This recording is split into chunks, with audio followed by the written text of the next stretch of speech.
Their alliance is a paper tiger. These were not the words of an enemy, but the explosion of fury from Donald Trump. While you watch these images, a geopolitical earthquake is shifting the ground beneath our feet. Iran is choking the Strait of Hormuz, gripping the world's most vital energy artery. But the real shock, it isn't there. The shock is that NATO, the trillion-dollar alliance, is standing still, watching, paralyzed. The image of the invincible West is disintegrating in real time. Fasten your seatbelts, because this isn't just a headline. It's the story of a monumental betrayal. How was Washington left alone in the eye of the storm? Since 1949, the world lived under one absolute rule. An attack on one is an attack on all. This was the Article 5, the backbone of global order. It worked after 9/11s, when Europe stood behind America in the dust of Afghanistan. There was no debate, no hesitation. There was a single body moving as one. But today, the mask has fallen. As the United States moves toward an open confrontation with Tehran, its allies are choosing to stay home. No direct participation, no skin in the game, just calculated statements and limited defensive maneuvers. The idea of collective defense is dead. Why?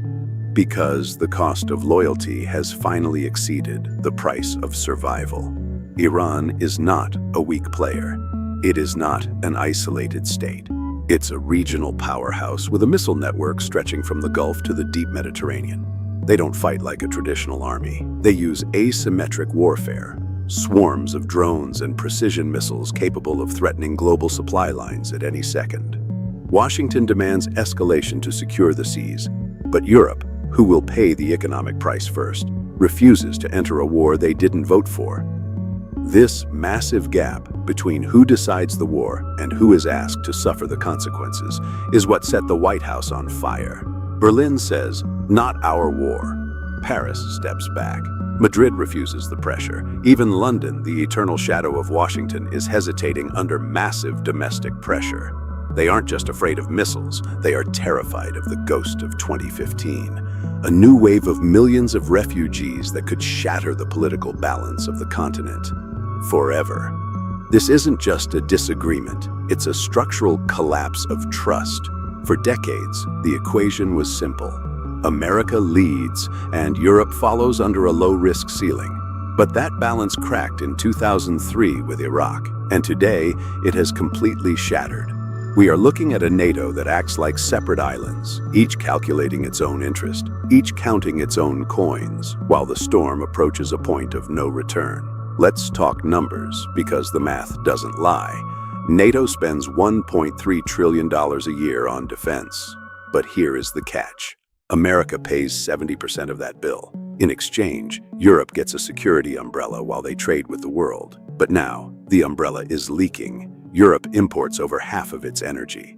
A 48-hour closure of the Strait of Hormuz doesn't just raise gas prices. It triggers a total collapse of European industries.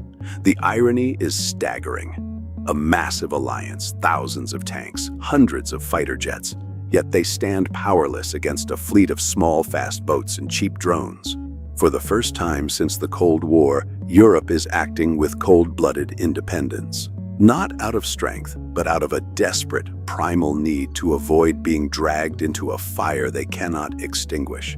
They see this not as a limited military operation, but as an open-ended scenario that could spiral into a nightmare.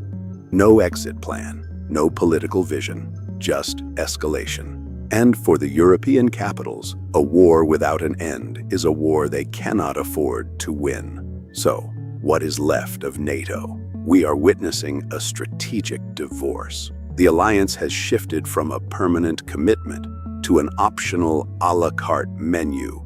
You participate when it's convenient. You hide when it's costly. This is the end of the American era of absolute leadership.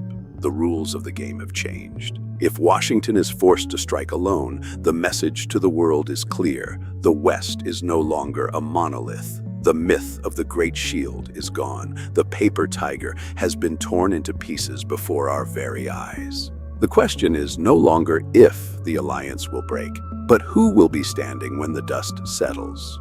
Will Europe build its own army? Will America turn its back on the Atlantic forever? The answer will define the next 50 years of human history. Tell me in the comments, is America better off without these allies? Or is this the beginning of a dark, lonely road for the West? Don't forget to subscribe for the raw truth behind the headlines.